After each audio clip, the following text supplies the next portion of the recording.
സെൻട്രലായിട്ട് ഒരു ചെറിയ പിന്നെ ഇതെന്താ നോക്കണല്ലോ നമുക്ക്. ഒരു സ്റ്റാൻഡാട്ടോ.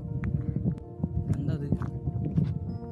നമ്മളെ ഈ കൊടിയൊക്കെ വെക്കൂല, കൊടിമരൊക്കെ വെക്കുന്ന പോലെയുള്ള സംഗതിയാണ്.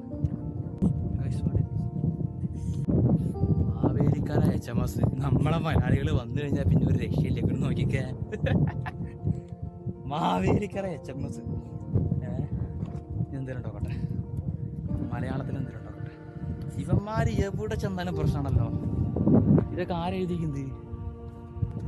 റോഷന ഇന്ത്യക്ക് പോയി, നമുക്ക് ഇന്ത്യക്ക് പോയി നോക്കാം. ഇവിടെ വാച്ച് ടവർ എന്നുള്ള രീതിക്കുള്ള വലിയ സംഗതിയൊന്നുമില്ല. അത്യാവശ്യം വലിയ ഫോർട്ടാണ്. നമ്മളെ എന്തിനെ അപേക്ഷിച്ച് അഗോഡ ഫോർട്ടില്ലേ, അഗോഡ ഫോർട്ടിനൊക്കെ അപേക്ഷിച്ച് നോക്കുകയാണെങ്കിൽ അത്യാവശ്യം വലിയ ഫോർട്ടാണ്.